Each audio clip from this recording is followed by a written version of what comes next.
तो बात करते हैं लास्ट थ्योरम के बारे में। लास्ट थ्योरम क्या है? कैंसिलेशन लॉ के ऊपर। ठीक है, किसी भी ग्रुप के अंदर कैंसिलेशन लॉ अच्छे से होल्ड होता है। ठीक है, तो हम लेफ्ट कैंसिलेशन और राइट कैंसिलेशन लॉ की बात करने वाले हैं। ठीक है, तो हम क्या करते हैं, मान लेते हैं, ठीक है, मान लेते हैं इफ ए बी सी कोई भी तीन एलिमेंट है किसी भी ग्रुप के, are any three elements of a group. ठीक है, देन अगर हमारे पास A B equal to A C दे रखा है, देन अगर हमारे पास A B equal to A C दे रखा है तो हमारे पास बी क्या होता है? सी के बराबर बाई लेफ्ट कैंसिलेशन लॉ। और अगर हमारे पास B A equal to B C दे रखा है तो सिचुएशन में भी A is equal to C होता है।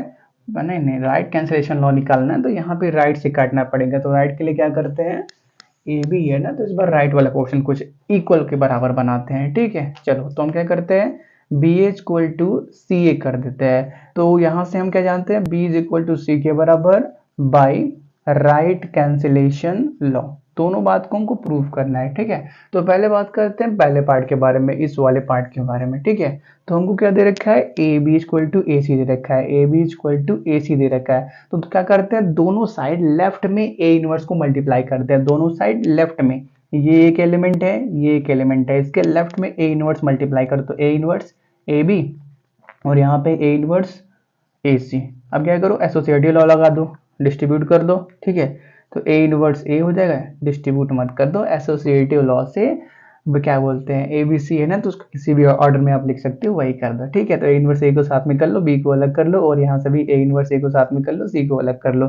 तो ए इनवर्स ए कितना होता है, ई के बराबर, ई भी आ गया। ए इनवर्स ए क्या होता है, ई के बराबर, ई सी आ गया। ई क्या है हमारे पास, आइडेंटिटी एलिमेंट, दोनों साइड से ई क्या हो जाएगा, कट जाएगा, या कट जाएगा ऐसा भी बोल दो, या ई इंटू बी बी बन जाएगा ऐसा भी बोल दो, ई इंटू सी सी बन जाएगा। तो क्योंकि देखो ई क्या था हमारे पास लेफ्ट में, तो हम क्या बोलेंगे, by left cancellation law B equal to C, B equal to C.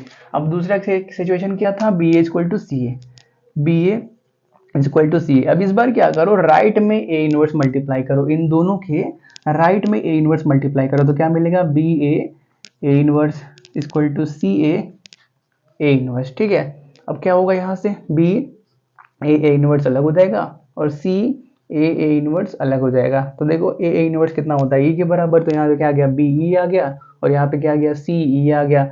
अब यहाँ पे ई राइट में है तो B into B B, C into E C, क्योंकि ई राइट में था तो क्या बोलेंगे, by right cancellation law B is equal to C के बराबर। ठीक है, तो हम क्या करते हैं, इस क्लास को यहीं पे रोकते हैं। जितने भी प्रॉपर्टीज थे वो कंप्लीट हो गए, कुछ हमने पिछली क्लास में किया था, थोड़ा सा वीडियो बड़ा हो गया था इसलिए दो पार्ट में इसको ब्रेक करना पड़ा। ठीक है, थोड़ा सा फोन का स्टोरेज कम है, समझा करो। ठीक है, मिलते हैं नेक्स्ट क्लास में, थैंक यू।